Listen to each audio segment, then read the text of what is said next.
Assalamualaikum warahmatullahi wabarakatuh. Kembali lagi bersama kami di Sunday Info. Berfokus untuk bikin organisasi, dia bahkan kerja bareng langsung sama CEO-nya PT Paragon, Pak Samun Sebakat. Banyak sih, aku tolak tuh banyak banget. Cuma ya kita coba aja terus. Kenalin, nama gue Fadli Muhammad Zulkifli, biasa dipanggil Ali, berasal dari FEM 58. Dan kali ini kita bakal berbincang-bincang hangat seputar Discover the Best Experience for a Bright Future. Nah, tapi kali ini gue gak sendiri nih, gue ditemenin sama narasumber yang kece banget. Nah, siapa lagi kalau bukan Kak Alan. Halo Kak Alan. Halo. Nah, keren banget nih. Bisa perkenalkan dulu ke teman-teman semua, terus dari departemen mana? Oke, halo teman-teman semuanya. Kenalin, nama aku Ananda Pradana. Aku dari Departemen Agribisnis, Fakultas Ekonomi dan Manajemen IPB University. Oke, nah gue pengen nanya kabar nih. Kira-kira kabar lu gimana, Bang? Ya, baik. Ini tadi baru beres kelas dan sekarang lagi ngerjain beberapa proyek yang alhamdulillah rasanya juga dilancarkan, alhamdulillahnya. Ali sendiri gimana kabarnya? Wah, kabar gue baik banget nih. Dan alhamdulillah juga hari ini gak ada kelas. Oh gitu. Nah, extra kelasnya cuma sampai hari Rabu. Oh, kenapa gitu? Iya, betul. Oke, nah sekarang kesibukan dari Kak Alan tuh apa sih? Kesibukan aku sebenarnya ada 3 sekarang yang di luar kuliah. Yang pertama adalah aku lagi berfokus untuk bikin organisasi di IPB University ini, namanya Share.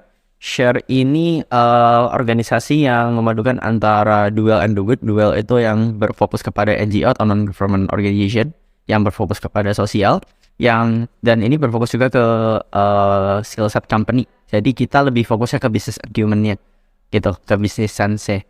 Itu organisasi internasional yang udah ada di banyak cabang, UGM, UI, ITB, UNPAD, BINUS, dan kemarin belum ada di IPB. Jadi kayak kepikiran ini organisasi bagus tapi kok nggak ada di IPB gitu. Jadi akhirnya aku inisiasi untuk bikin di IPB yang alhamdulillah udah dilancarkan, udah ada. Ini sedang spill dikit lah ya, proses rekrutmen nanti di minggu kedua apa nggak gitu. Jadi keren. Sama itu kan tadi baru 1 ya, tadi aku bilang 3. Yang kedua itu aku lagi fokus ke bisnis, ada di Bandung bisnisnya, yang nanti kalau misalnya udah liburan aku akan ke sana dan berfokus ke sana. Sama satu lagi aku as a content creator sekarang ini yang di luar kuliah. Oke, nah keren banget nih guys. Nah, narasumber kita kali ini selain dia sebagai penemu atau istilahnya pencetus untuk organisasi internasional yang baru di IPB, dia juga punya bisnis dan sekarang dia as a content creator. Wah, keren banget nih.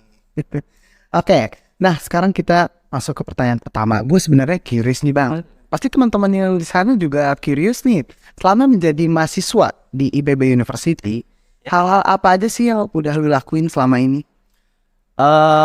Oke. Sebenarnya selama menjadi mahasiswa di University, aku nggak terlalu banyak melakukan hal-hal di dalam, tapi aku lebih banyak melakukan kegiatan-kegiatan di luar. Sebenarnya bukan karena aku tidak pengen involve di dalam, mungkin cuma rasanya takdir membawa akunya keluar. Karena aku dulu ketolak dulu. Yang pertama aku ketolak banget itu ingetnya Sendori. Aku ketolak IAS, aku ketolak Outscope. Aku ketolak lagi itu ada beberapa UKM dan organisasi yang semuanya nolak aku pas itu. Terus kayak rasanya oke, kayaknya aku nggak fit in deh kalau misalnya aku aktif di dalam gitu. Yang pada akhirnya pada saat itu aku ditarik langsung pertama kali itu ke Paragon, tapi bukan di Paragonnya. Jadi Paragon, PT Paragon yang punya Wardah Emina itu punya salah satu program employer branding namanya Indonesia Peer Leaders. It's like SL Feature Leader. Kamu tahu nggak SL Feature Leader? Tahu. Nah, SL Feature Leader itu kan leadership program untuk employer brandingnya si SL Axiata.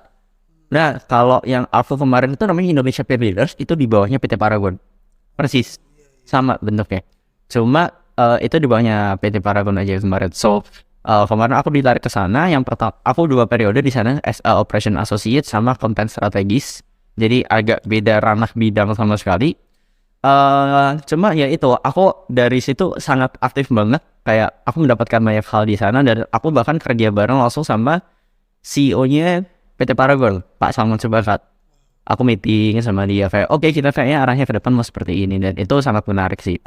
Terus itu semester 3 kalau nggak salah. Iya, semester 3 selama 6-7 bulan. Semester 4 aku magang pertama kali itu di salah satu perusahaan Singapura. Dia sebenarnya base-nya di Singapura, cuma inner dia aja ada operasionalnya itu ada di Indonesia sama China gitu. Jadi sekitar ada 160 karyawan yang setengah-setengah itu setengah Indo, setengah Cina. Aku pertama kali magang di sana, kantornya ada di Kuningan, Jakarta Selatan. Nah, kalau misalnya kamu tahu ada di Millennium Centennial Center. Di situ ada GoWork di lantai 39 itu ada, dan aku itu kebetulan kan semester 4 ya, masih online. Kuliahnya masih online. Dan kerjaan aku itu WFH untungnya. Kerjaan aku WFH nggak terlalu padat, jadi aku bisa nih nyambi. Dan WFH itu mungkin kalau misalnya aku harus ke kantor pun sekitar cuma ya sebulan sekali. Selama aku dulu di sana 6 bulan. 2 posisi yang berbeda. Yang pertama technical content creator, ditarik ke sana. Yang kedua adalah karena ternyata sense of marketing aku lebih oke sama head marketing. Kayak aku propose aja kayak, Kak aku mau belajar jadi brand co-marketing gitu. Aku ngomong ke Kak Cynthia, namanya Cynthia Su. Terus kayak, oh ya udah aku masuk. Jadi aku pegang 2 role job yang berbeda selama 3 bulan nextnya gitu. Setelah itu udah kelar semester 5 selesai. November kemarin, ini bulan apa? Maret ya? Ya, November kemarin aku dapat tawaran dari salah satu digital native brand fashion yang paling gede se-Indonesia saat ini. Namanya Prep Studio. Tahu Arif Muhammad pernah bagi-bagi Vespa nggak? Oh tahu. Nah, itu brand yang ngebagiin. Gitu. Jadi itu kalau dia ngebagiin, dan pada saat itu aku ditarik ke sana jadi Innovation and Business Development pada saat itu. Itu kalau misalnya untuk yang magang ya, aku ditarik ke tim Innovation and Business Development as a Business Innovation Analyst. Satu tim itu bertiga, 2 founder, 1 aku. Jadi aku sangat beruntung sekali merasanya bahwa aku bekerjanya dengan orang-orang yang sangat keren gitu pada saat itu, dan aku belajar banyak hal. Itu semester kemarin, barusan semester 5 ke 6. Aku di sana selama 3 bulan dari November sampai Maret, 4 bulan loh. 5 bulan dari November sampai ke Maret. Terus udah selesai dan aku realize bahwa waktu aku selama di perkuliahan ini kayaknya pasti kurang 1 tahun aja gitu. Kayak udah tinggal 1 tahun doang nih, dan aku belum ada kontribusi apa-apa di IPB University ini. Jadi kayak aku berfokus aja kayak aku ingin ikut Student Exchange. Aku lagi kejar di Student Exchange yang paling dekat ini kayaknya YC Ali, katanya tanggal 17 April. Kemarin di ISMA ketolak. Iya, ISMA ketolak. Banyak sih, aku ketolak tuh banyak banget. Cuma ya kita coba aja terus gitu. Kalau itu untuk internship dan karir. Kalau misalnya di akademik paling cuma di lomba aja sih. Jadi kalau misalnya lomba, aku beberapa kali menang lomba business plan sama business case. Rata-rata skalanya nasional kalau misalnya business plan. Tapi kalau misalnya business case itu yang terakhir yang menang itu sama anak Mini, dosen pembimbingnya dari manajemen. Itu regional. Jadi Indonesia Australia. Wow. Itu kemarin alhamdulillah ya, dengan bimbingan dosen dan tim dari manajemen itu lumayan kemarin dapat juara 1. Ada business regional case competition. Keren banget guys. Wah. Jadi ternyata yang gua tangkap nih abang ya, ternyata pandemi membawa berkah ya bang ya. Oh iya, malah Iya. Nah gue lihat di saat mahasiswa nih sekarang kan udah mulai kuliah seperti biasa ke kampus. yes. Ya di sela-sela kesibukannya kuliah dari pagi sampai sore itu. Nah ketika lu masih kuliah online, lu bisa memanfaatkan waktu sebaik mungkin sampai lu bisa di tahap yang lu sekarang gitu, yang dikenal oleh orang banyak. Gue masih pengen nanya nih. Tadi kan udah banyak tuh experience lu. Sebenarnya motivasi itu datang dari diri lu sendiri atau sebenarnya ada intervensi dari orang lain gitu, Pak? Motivasi itu sebenarnya mau nggak mau datang dari orang lain ya, karena kita merasa, kalau aku pada saat itu merasa aku belum punya apa-apa dan aku belum tahu arahnya kemana. Jadi kegiatan apapun yang aku rasa itu produktif, asal kegiatannya nggak kontraproduktif aja aku ikutin gitu. Cuma pada saat itu entah kenapa ya, aku nggak tahu, karena pada saat itu kan aku mungkin sampai semester 4 sampai aku magang itu aku belum tahu sebenarnya spesialisasi aku dan arah apa ya, kayak minat aku itu yang sebenarnya kemana gitu. Mungkin aku masih ada garis besarnya, cuma kayak belum oke ke spesifik role ini gitu. Kayak aku pengen sebagai seseorang yang seperti apa itu aku belum tahu semester 4, cuma semester 5 alhamdulillah aku udah tahu, dan motivasinya sebenarnya datang dari eksternal sih kalau aku. Jadi eksternal sama internal. Ada mentor aku. Dulu ketika aku belum tahu apa-apa, belum ada apa-apa, aku yang nawarin aku ke Paragon itu mentor aku sekarang, yang menurut aku dia sangat keren sih, dalam artian benchmark aku selalu ke sana dalam intrapersonal dia, cara komunikasi dia, cara dia untuk berpikir, cara dia untuk bekerja, itu benchmark aku selalu ke dia, dan aku selalu nge-copycat dia gitu. Jadi kalau misalnya mungkin Ali nanti suatu saat ya, nggak tahu, mungkin ketemu lagi aku lagi bareng dia, mungkin kalian akan melihat sedikit persamaan antara aku dan dia, karena aku merasa kayak dia adalah seseorang yang layak ditiru gitu. Jadi kayak aku nge-copycat dia. Itu motivasi eksternalnya. Cuma tetap aja motivasi internal adalah, tetap ada sih motivasi internal aku adalah aku nggak mau memanfaatkan waktu yang sudah diamanahkan kepada aku oleh Allah SWT ini, kayak aku manfaatinnya itu sia-sia gitu. Jadi kayak apa ya, kan diberi amanah nih, masa disia-siain sih, kayak sayang aja gitu. Selama hidup ya sebisa mungkin, as long as itu aku bisa bermanfaat untuk diri aku sendiri dan orang lain, itu akan aku. Wah, keren banget, Bang. Nah, tadi lu sempat ceritain di sela-sela pengalaman lu, lu berkecimpung di bidang konten kreator gitu. Iya. Sehingga lu tuh dikenal oleh di luar sana, bahkan ya itu lu itu seorang konten kreator. Nah, gue pengen nanya nih, alasan nih pertama, kenapa sih awalnya lu milih jadi konten kreator gitu? Terus apakah ada nih orang yang lu idolain sehingga wah kayaknya gue cocok nih jadi konten kreator gitu? Oh, tadi ada dua pertanyaan. Pertanyaan pertama adalah kenapa aku pada saat itu memutuskan untuk jadi content creator. Sebenarnya aku tidak memutuskan untuk jadi content creator. Itu by accident. It's not by design, tapi by accident. Accident. Kenapa by accident? Karena pada saat itu 2020 awal-awal COVID, aku nggak bisa kemana-mana, nggak punya teman. Akhirnya bersosial lewat media sosial. Dari pertemuan lewat media sosial, aku pertama kali Twitter.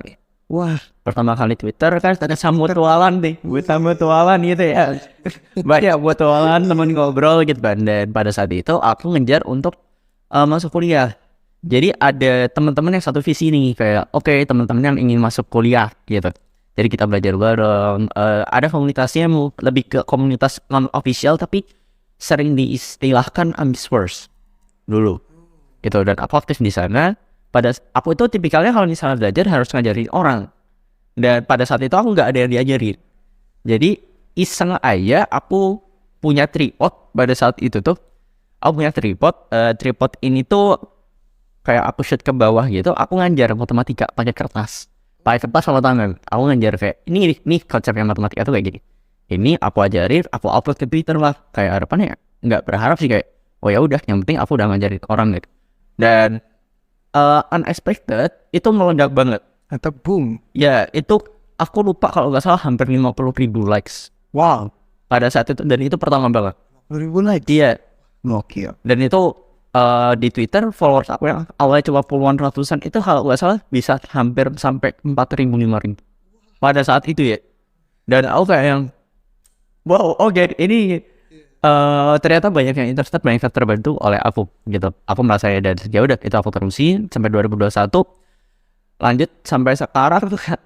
Aku lupa sekarang tuh jumlahnya berapa ya, 23,6, 23.600 sekarang untuk sekarang di Twitter gitu. Tapi aku 3600 kayak. aku nggak ngikutin sih sekarang kalau misalnya di Twitter, nggak terlalu aktif, karena aku lebih aktif di Instagram sekarang kalau yang untuk content creator. Cuma content creator sebenarnya bukan yang aku fokusin utama banget, karena sebenarnya itu ada aktualisasi diri aja. Ketika aku belajar sesuatu, aku bagikannya, share-nya itu ada di media sosial apa. Dan ternyata ya banyak yang, And it works. iya, banyak yang suka, banyak yang merasa terbantu, dan buat aku merasa bermanfaat aja. Jadi kayak oh ya udah, aku teruskan. Dan alhamdulillah mungkin Instagram kemarin itu bulan apa ya, dari bulan Desember sampai Maret ini naiknya 100 kali lipat. Kok 100 kali lipat, 100%, sorry. 100%. Dari awalnya 22.000 sekian, sekarang 45. 43, sorry, 43,2 ribu. Gokil, keren banget sih. Itu dalam 3 bulan dan aku kayak merasa, oke ternyata banyak yang terbantu. Ya udah lanjutin aja. Dan fun fact-nya adalah karena kita hidup di creators economy, dalam artian semua orang siapapun bisa jadi apapun. Ya. Di online ini aku rasa ada aliran uang yang bisa masuk ke sana gitu pada saat itu. Dan alhamdulillahnya sekarang biaya hidup aku UKT, biaya hidup kontrakan, aku jajan dan sebagainya itu dari sana. Covernya itu. Iya, ke-cover semuanya. UKT juga termasuk, alhamdulillah ya. Keren banget. Gitu. Nah, tapi pertanyaan gua ada lagi nih. Tadi betul lu jadi content creator tuh by accident. Tapi kira-kira siapa sih yang jadi role model lu? Ada nggak role model? Tadi dua pertanyaan ya. Role model aku itu sekarang adalah Ferry Irwandi namanya. Dia content creator YouTube sebenarnya. Nggak diaktif terlalu di Instagram, cuma dia menggunakan YouTube itu sebagai wadah aktualisasi diri. Dia dulu kerja di Kemenq sebagai humas kalau nggak salah, hubungan masyarakat bagian eksternal. Jadi dia yang berurusan dengan branding dari si Kementerian Keuangan itu sendiri. Cuma karena dia basically cerdas dan suka belajar, dia sering melakukan research kayak katakanlah apa sih yang namanya kapitalisme. Dia bikin video khusus tentang itu. Kapitalisme itu sejarahnya seperti apa, konsepnya gimana, dan penerapan di sosialnya gimana. Dia kemas itu dalam satu video YouTube dan dibagikan dalam sebenarnya bukan untuk menarik atensi tapi untuk bahan aktualisasi diri dia. Itu. Dan itu yang jadi role model aku sih karena dia sangat humble ke aku juga karena kemarin kita sempat ngobrol. Udah ketemu. Oh belum pernah ketemu. Tapi Kayaknya kita mau scheduling. Aku yang mau scheduling ke dia gitu. Saya atau pengen ketemu dia. Cuma kita ngobrol di by sosmed. Kita ngobrol by sosmed. Kita mutualan lah istilahnya. Kita ngobrol by sosmed. Dia humble banget sih gitu. Jadi kayak yang aku rasa, oh ya ini kalau bisa untuk content creating things, aku bisa benchmarkingnya kiblatnya ke dia gitu. nah, selain itu, apakah ide-ide konten lu berasal dari dia juga? Some of them yes, dan beberapa sebenarnya dari apa yang aku pelajari sih. Sebenarnya kebanyakan dari apa yang aku pelajari. Katakanlah nih, contoh, aku baru belajar tentang konsep kemarin itu sebenarnya udah lama sih aku belajar rival bottom line. Cuma kayak aku baru kepikiran Farada Trigger temen aku bakal bahas itu di kuliah. Terus kayak oke, sebenarnya ini konsep yang bagus dan aku rasa seharusnya banyak orang harusnya tahu gitu. Triple bottom line itu ngomongin people planet profit yang sustainability. Jadi kalau misalnya bisnis jangan ngomongin tentang aspek ekonomi doang, profit untuk hitung doang, tapi harus juga yang sustainable, harus ngomongin people ya, harus ngomongin planetnya gitu. Jadi harus peduli dengan sosial, harus peduli juga dengan environmentnya gitu sih. Nah, tadi lu kan udah ceritain lu sibuk banget, terus juga ngebagi waktu lu kayaknya sulit. Tapi ini dari sudut pandang gua, dan gue pengen tahu nih dari sudut pandang lu gimana sih lu ngebagi waktu lu dengan antara konten kreator, terus lu aktif magang juga, terus lu kuliah segala macam. Gimana sih lu ngebagi waktu yang konsisten? Okay, there's opportunity cost actually. Dalam artian opportunity cost itu kan istilahnya gini. Kalau misalnya kita ada 2 HP ini, iPhone 11 sama iPhone XR gitu. Kalau misalnya aku milih iPhone 11 gitu ya, opportunity cost ya adalah biaya yang gak aku ambil adalah si iPhone XR. Artinya aku kehilangan kesempatan untuk memiliki iPhone XR. Dan gitu. Dan di pembagian waktu pun juga aku gak bisa membagi semuanya. Gitu. Aku pun juga manusia yang butuh apa ya namanya? Kayak menjaga kesehatan mental aku untuk tetap bisa oke gitu. Nggak toksik ke orang sekitar dan aku harus butuh refresh. Jadi biasanya yang aku korbankan itu adalah waktu untuk aku beristirahat sama waktu kuliah aku sebenarnya. Jadi kalau misalnya waktu kuliah aku biasanya ambil izin gitu. Kalau misalnya katakanlah kemarin aku ada program di Jakarta sama yang UTS BCC, Universitas Teknologi of Sydney. Kita project bareng ngerjain salah satu perusahaan namanya YK Ventures. Itu kita bekerja sebagai business consultant lah gitu. Kita bekerja as a group bareng Cuma kan 2 minggu aku harus di Jakarta terus. Nggak mungkin nih kalau misalnya aku PP Bogor Jakarta kuliah kan nggak mungkin ya. Aku ambil izin gitu. Atau ya aku tetap hadir di kuliah tapi aku capek kondisinya. Atau aku sambil mengerjakan yang lain. Jadi aku nggak terlalu mindful. Itu opportunity cost lah yang aku ambil. Cuma aku berani mengambil itu karena menurut aku materi yang ada di perkuliahan yang diajarkan di perkuliahan itu aku sudah mengerti. Atau aku bisa pelajari dengan lebih cepat gitu. Soalnya ini mungkin kelebihan aku adalah aku bisa belajar dengan cepat. Katakanlah kemarin 7 pertemuan materi UTS gitu. Aku nggak terlalu mindful, aku nggak terlalu memahami apa yang sebenarnya dibahas. Cuma aku cuma belajar itu 7 pertemuan itu cuma dalam waktu 5 jam aja. 5 jam itu udah ngerti semua. Kayak iya 5 jam satu matkul itu 5 jam udah kayak oke ngerti lah, udah aman gitu. Itu salah satu kelebihan aku sih. Jadi belajar dengan cepat itu ya salah satu jadi competitive advantage aku lah kalau misalnya di bisnis istilahnya gitu. Tapi kalau misalnya dalam membagi waktu sama aja sih, kita sama-sama punya waktu 24 jam. Ya aku tetap prioritaskan mana sih sebenarnya yang benar-benar penting untuk dikerjakan, mana yang sebenarnya penting dan mendesak gitu untuk dikerjakan, dan mana yang sebenarnya jadi growth engine aku gitu, mana yang sebenarnya jadi mesin penggerak aku gitu. Karena dalam semua hal yang bisa kita kerjakan ada beberapa hal yang sebenarnya bukan mesin penggerak kita gitu kan, tapi kita terlalu menaruh effort lebih di sana. Jadi nggak Pareto misalnya.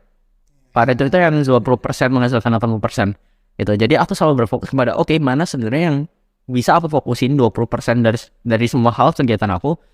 20% mana yang sebenarnya itu yang paling penting untuk menghasilkan result 80% ini gitu. Jadi ya aku selalu berfokus itu. Caranya gimana ya, aku list aja biasanya kegiatan aku A, B, C, D, E gitu. Aku pilih aja biasanya 2 atau 3 kegiatan, kayak 2 atau 3 kegiatan yang paling penting yang aku akan fokusin di sana gitu. Jadi makanya ketika tadi kamu nanya kesibukan aku apa, sebenarnya aku langsung bisa sendiri kesibukan aku ada 3 yang utama gitu.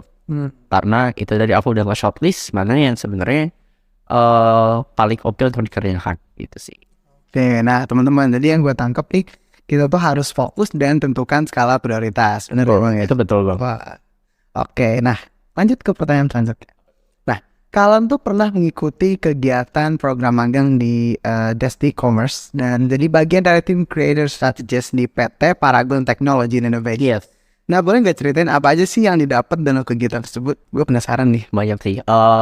Sebenarnya lebih ke working experience karena begini, kita kan dalam bekerja organisasi kemahasiswaan lah ya katakanlah. Kita kan ya udah kita ada scope of work tertentu, kita nggak mengatur nih bagaimana cara manajemen pekerjaan itu biar efisien terselesaikan, tetapi tanpa mengurangi kedekatan antara personalnya gitu. Yang paling sering, fenomena yang paling sering adalah kalau anak organisasi mungkin meeting sampai malam-malam banget. Iya. Jadi sampai malam banget gak ada bahasannya itu cuma itu doang gitu. Jadi kayak kurang efektif. Ada salah satu temen aku dia dulu ketua dari forum ketua OSIS. Pernah ada salah satu universitas yang bikin webinar aja cuma 6 bulan. Bikin webinar aja sampai 6 bulan gitu. Webinar doang satu kali webinar yang kalau misalnya meeting bahasnya itu kayak gini contoh. Oke, ini kayaknya narasumber enaknya dikasih makanannya manis deh. Maksudnya ya kayak gitu kan nggak perlu untuk dibahas ya. Ya udah itu cukup didelegasikan kepada ya kalau ada divisi konsumsi ya divisi konsumsi. Gitu. Jadi micro manage juga nggak oke gitu. Tapi yang aku terapkan di organisasi sekarang. Istilah tetek bengeknya ya. Iya terlalu kayak nggak Pareto, tetap aja nggak Pareto tadi. Bagaimana sih cara membuat dan menjaga networking di dalam maupun di luar kampus? Kan tadi secara lu emang berkiblat keluar kampus ya. Tapi gimana sih lu tetap lebih ngejaga network lu di dalam kampus? Nah, secara kita tahu networking lu di luar kampus bagus banget nih. Good with people actually. I mean kalau menurut aku ya, aku udah ada bahas postingan itu sih tentang apa yang aku dapatkan selama internship, yang postingan terakhir banget. Mungkin teman-teman kalau misalnya mau penasaran bisa baca, itu aku udah lengkap di sana. Cuma ada satu hal yang aku notice adalah sebenarnya kita harus good with people. Good with people itu kayak ya udah kita fully trusted aja ke seseorang gitu. Katakanlah aku kerja sama Ali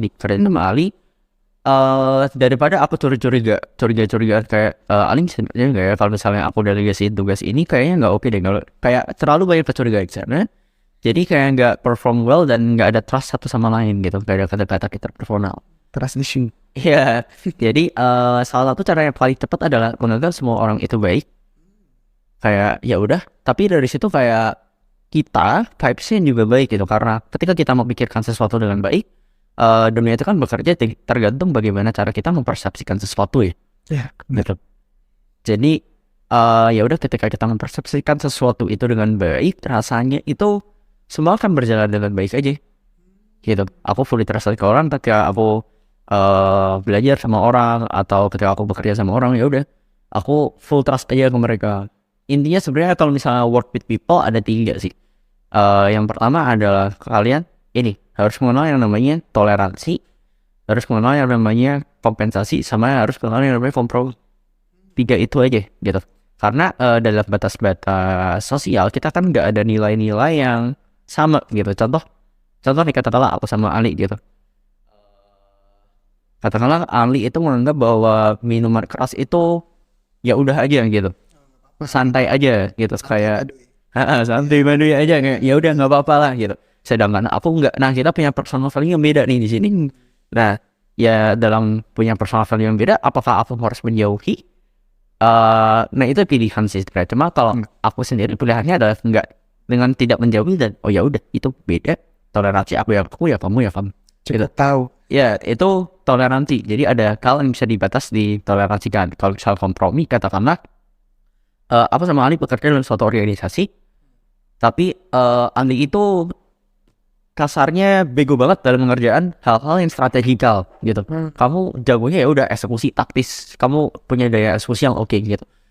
Dan itu bisa aku kompromi karena aku jago di strategis, katakanlah. Jadi kayak oh ya udah, aku yang jago yang bikin strategi segala macamnya, kita berdua yang eksekusi gitu. Jadi itu bisa dikompromi. Kalau misalnya kompensasi mungkin lebih ke ini sih.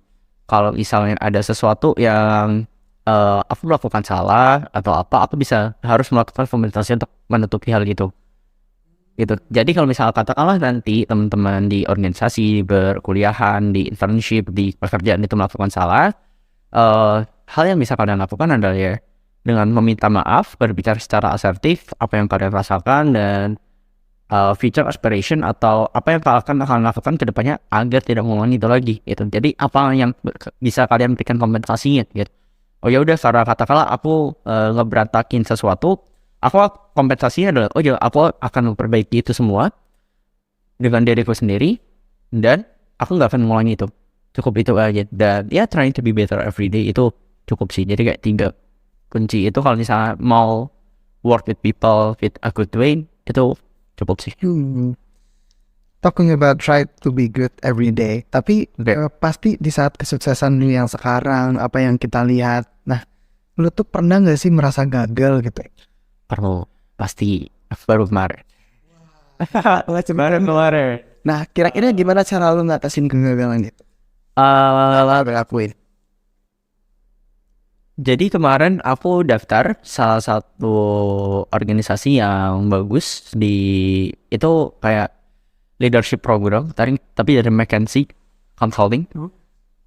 Setiap tahunnya itu yang diterima cuma 100 orang, termasuk Belva Devara. Kalau nggak salah, Belva Devara itu yang punya Ruang Guru.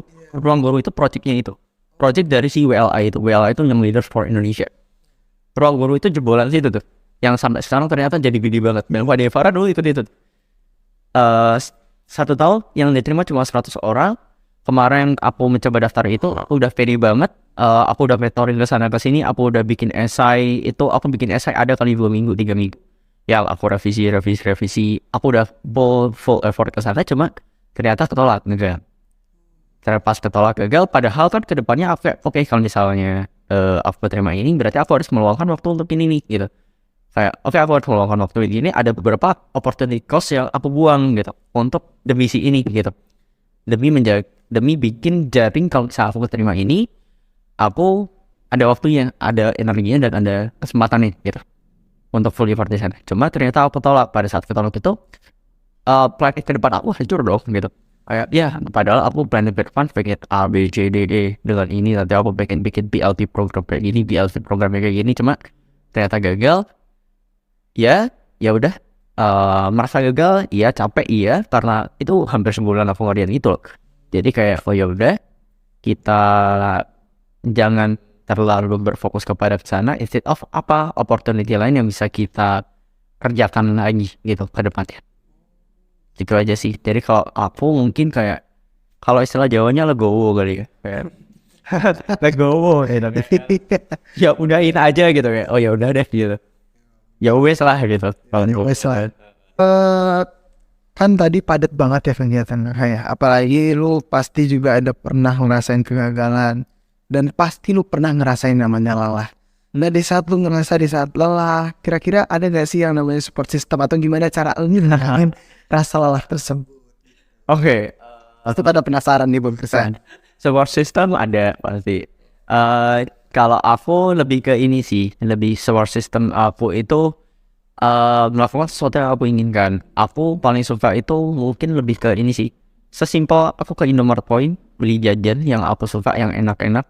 Aku duduk kalau misalnya aku butuh menu ya. Kalau misalnya aku kayak sedang kehilangan arah gitu atau kayak capek gitu, aku sesimpel ini aja kayak ke Indomaret Point di pinggir jalan kan itu. Ya Indomaret deket sini. Ya depannya Dakara tuh. Ya itu tuh aku kayak ya udah di sana makan, duduk malam-malam, aku suka malam sih, suka malam jam 11-12 malam, duduk di sana ya ngeliatin orang jalan ke sini malam gitu, atau itu salah satu cara aku. Mungkin cara lain adalah ya dengan ngobrol dengan orang lain, open a new world. Kayak ketika aku ngobrol dengan orang lain, aku punya perspektif baru kan, kayak oh gini ya ternyata. Aku paling suka kalau misalnya aku ngobrol sama orang dengan spesialisasi bidang yang berbeda dan dia sangat interested ke sana. Karena ketika aku ngobrol itu kayak dia sangat mengetahui nih di bidang itu, dan kayak aku jadi tahu oh bidang itu tuh seperti apa gitu. Kemarin aku ketemu yang namanya Solahudi. Kenapa? Dia kemarin keterima IISMA di Glasgow University, dan dia sangat fokus kepada NGO. Dalam artian dia bukan aktif di bisnis atau apa, tapi dia aktif dalam policy maker, dalam regulasi dan sebagainya. Dan ketika aku ngobrol sama dia sangat get interested to that gitu. Terus kayak oh gini ya gitu, aku jadi tahu aliran funding kalau misalnya NGO itu dari mana sih gitu. Kenapa kok mereka rela mau nge-funding NGO ini, dan posisi NGO di antara pemerintah bisnis ini sebagai apa gitu. Jadi kayak yang oh ketika aku ngobrol dengan orang-orang seperti itu, kayak jadi tahu aja gitu. Dia anak HI kebetulan. Terus kayak dia interest ke sana, oh ya udah kita ngobrol banyak. Aku bertukar pikiran tentang pengetahuan aku seputar bisnis. Dia bertukar pikiran tentang seputar NGO dan perhaiannya. Jadi kayak ya udah kita tahu gitu. Dan itu membuka pandangan baru, dan aku jadi ada semangat untuk berkembang lagi. Gitu. Jadi kayak yang enggak yang melulu gagal udah capek, menyerah gitu. Berarti dalam kamus lu pantang menyerah ya bang? Oh iya dong. Aku bahkan nggak ada kata menyerah.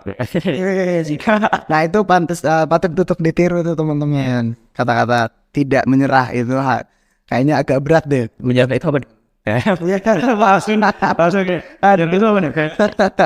Iya ya. Nah dan juga dari cara lu self healing tadi itu keren banget menurut gua. Selain itu self healing itu juga bermanfaat buat ini juga gitu.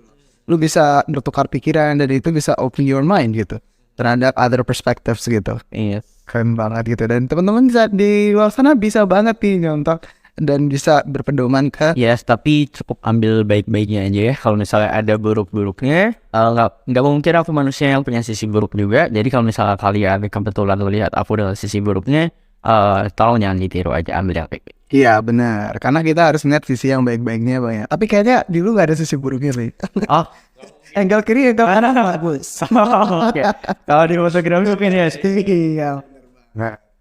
Nah, terakhir nih pertanyaan. Oke. Apa sih yang memotivasi seorang Bang Alan tuh untuk tetap semangat menjalankan rutinitas yang padat banget? Lagi sekarang nih puasa nih. Aku sangat percaya dengan momen. Gini teman-teman, kalau misalnya kamu pengen tahu sebenarnya kunci sukses itu cuma satu. What is it? Momen itu ditemuin sama persiapan gitu. preparation sama momentum. Ketika kita belum kayak Messi deh contohnya. Gini, jadi preparation x momentum itu sama dengan sukses gitu. Kayak Messi deh contoh. Rumus baru nih. Yes. Contoh Messi deh. Messi itu kan dari kecil hobinya main bola ya. Iya. Dalam artian dia prepare terus untuk melatih skillnya berbola gitu, untuk main bola terus. Pas itu kebetulan ada momentumnya untuk bermain di liga yang besar. Begitu main di liga besar dia cetak prestasi yang oke, langsung gitu. Dia langsung naik banget kan karirnya. Itu jadi bisa dibilang ya sukses dia itu. Cuma kalau misalnya kita perhatikan semuanya ya preparation x momentum gitu. Aku prepare sesuatu, ketemu momentumnya, ya jadi gitu. Dan ketika ada momentum, sebenarnya momentum itu punya timeline. Jangan dilihat. Itu yang mungkin diistilahkan dengan kesempatan sama orang-orang. Kalau aku lebih suka menyebutnya momentum gitu. Kesempatan itu ada rentang waktunya, kalau misalnya kelewatan nggak bisa gitu. Jadi kalau misalnya as long as momentumnya itu masih ada, kejar aja gitu. Jadi tidak ada kata terlambat ya. Agak kata terlambat. Wah, apa itu? Ngejar momentumnya. Kalau misalnya katakanlah kemarin aku bikin organisasi nih. Kalau misalnya aku telat nih momentumnya, aku nggak akan bisa bikin organisasi itu karena kemarin kebetulan ada kampus lain yang mau bikin organisasi yang sama. Ada dari Share Globalnya sendiri itu chapter terakhir di Indonesia itu mau bukan satu doang lagi. Kebetulan aku gitu. Nah cuma yang agak sulit ada kita menentukan momentum itu timeline-nya dari kapan sampai kapan kan. Itu yang susah itu. Nah kita nggak pernah tahu kapan. Cuma itu by feeling sih. Semakin banyak kita ngebantu orang, semakin banyak kita terjun ke industri, kita akan lebih mengerti momentumnya itu sampai kapan untuk mengerti itu. Gitu. Jadi kayak ya itu by feeling, beneran by feeling aja sih. Ini aku belajar dari tempat magang kemarin. Kan aku divisi bertiga tuh. Satunya itu ada yang namanya Mas Siasa. Mas Siasa itu founder dan CEO-nya dari Prep Studio itu tadi dulunya. Terus sekarang jadi holding kan sekarang. Pas aku kemarin ke puncak, satu divisi itu kita bertiga ke puncak untuk mengerjakan itu semua. Kita butuh work with you. Kita butuh work with you nih gitu. Jadi ketika kita bekerja malam-malam nih udah agak kerja gitu kan, dia kan kita cerita-cerita, dia aja post itu dan pandangan seorang, dia kan udah umur 35-40 ya. Pandangan dari seorang yang sudah lebih matang dengan orangnya yang sangat visioner, aku lihat kayak wah ini satu ilmu yang baru dan sampai sekarang pun aku terapkan gitu. Aku banyak belajar sih dari Mas Yasa, aku belajar dari koleganya Mas Yasa yang kemarin yang jadi mentor aku. Tuh aku belajar banyak sih, banyak banget. Bahkan seorang Bang Alan juga mau untuk belajar dan mau untuk memulai. Jadi teman-teman jangan takut untuk mau mulai dan belajar gitu. Oh ya, belajar itu pasti harus, bahkan semua orang sih. Kalau misalnya nggak belajar, nggak bisa gitu. Dan belajar itu patokannya bukan umur. Kamu Ali kalau misalnya ke katakanlah para regulator yang gede setingkat Bu Kementerian gitu, setingkat Bu Menteri, Pak Menteri itu, kemarin kebetulan dosen aku itu ada yang wakil menteri, Pak Bayu Krisnamurti, dulu wakil menteri perdagangan pada era kabinetnya Bapak SBY itu. Dan dia tidak dia udah tua tapi tetap semangat dan pemikirannya sangat maju gitu. Atau kalau misalnya kamu main ke SB, sekolah bisnis, coba ngobrol sama Kang Aseptar Kang Astar atau Bulin. Itu mereka orang-orang yang sangat visioner yang nggak sesuai umurnya, dia udah tua tapi pas diajak ngomong ternyata maju banget. Wah iya, Bulin aja satu dosen SB itu patokannya ke Bulin. Wah kiblat. Ya kiblatnya kan kayak Bulin nih. Kalau misalnya kuliah ada Bulin, dosen SB ikut kuliahnya. Iya benar. Jadi kayak yang ternyata ada orang-orang seperti itu yang kuncinya sebenarnya ada ya di belajar sih. Curiosity, rasa penasaran itu untuk di-maintain. Curiosity. Jadi ada curiosity, orang akan belajar. Iya. Terakhir nih, mungkin tadi setelah panjang kali lebar ya. Nah, kira-kira ada nggak sih tips dari seorang Alan untuk generasi muda supaya berani memutuskan pengalaman baru baik di dalam maupun di luar kampus. Dan ini adalah general advice, tapi yang pertama adalah kamu harus tahu kamu sukanya di mana. Dalam artian begini, setiap orang punya masa lalu dan experience yang berbeda dalam melakukan sesuatu. Tapi mungkin katakanlah kalau misalnya aku hidup di orang yang sangat miskin lah, aku berhidup berada dalam keluarga yang pada saat itu terjerat kemiskinan struktural gitu, dan aku sangat membenci hal itu ya. Jadi pada akhirnya aku membenci yang namanya kelaparan, aku membenci yang namanya kemiskinan, yang ya akhirnya aku tertarik untuk memahami bagaimana bisnis dan ekonomi di Indonesia dan di dunia itu bekerja demi menghilangkan itu. Jadi ketika kita sudah punya visinya, kayak sudah tahu sebenarnya apa sih yang kita pengen kita tuju, itu lebih gampang. Cara untuk mencari tahunya sebenarnya adalah sesimpel apa sih yang kamu benci, dan bagaimana kamu untuk menghilangkan itu gitu. Dalam artian kalau misalnya aku tadi kan rasa benci akan masa lalu aku yang penuh dengan kemiskinan dan kelaparan gitu kan. Jadi ya aku sangat tertarik ke situ karena itu gitu sih. Jadi kayak kalau misalnya digali nih gitu, bahan bakar seseorang itu biasanya ada dua gitu. Kalau nggak cinta ya benci gitu. Yang bisa jadi bahan bakar banget kalau misalnya kita contohnya adalah seorang ayah yang udah punya istri dan anak, dia mungkin di kantornya toksik segala macam, cuma dia tetap bertahan, dia tetap tergerak, dia tetap punya energi karena ada orang yang dicintai gitu. Itu salah satu contohnya gitu. Jadi kayak ya choose itu aja sih pilihannya. Oke, choose the best option for you gitu ya. Oke, nah harapan ke Alan nih buat generasi muda nih, especially for mahasiswa IPB University. Oke. Aku berharap untuk mahasiswa IPB University itu outstanding.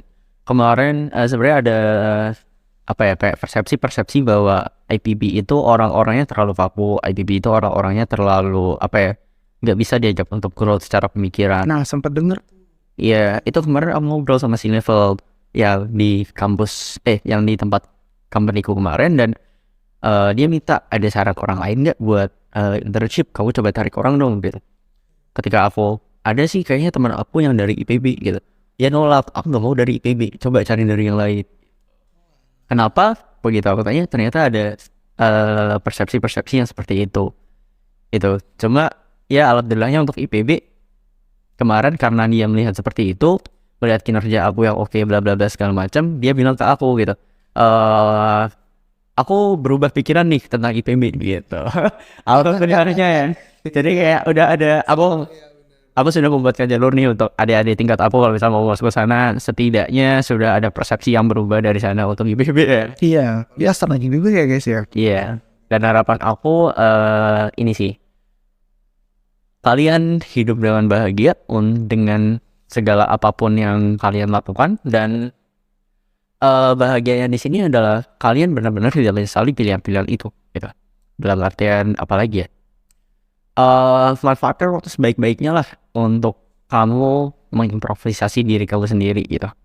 Soalnya ya kita kan diamanahi, kita kan hidup nih, kita aku nggak tahu kalian percaya Tuhan atau enggak, cuma kalau aku sendiri aku sangat percaya dengan ada yang namanya Tuhan, eksistensi Tuhan itu benar nyata menurut aku, dan aku berpikir bahwa Tuhan aja mengamanahkan aku, mempercaya aku untuk punya waktu gitu.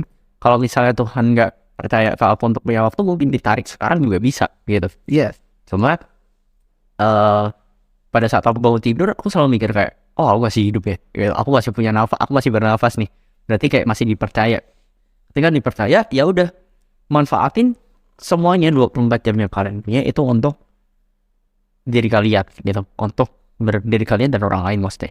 Jadi kayak ya tidur itu kan untuk diri sendiri, kita berkegiatan beraktivitas kayak gini contohnya aku di sini itu untuk diri aku, untuk reminder ke diri aku sendiri juga, dan untuk memberikan knowledge kepada kalian, ke orang lain gitu.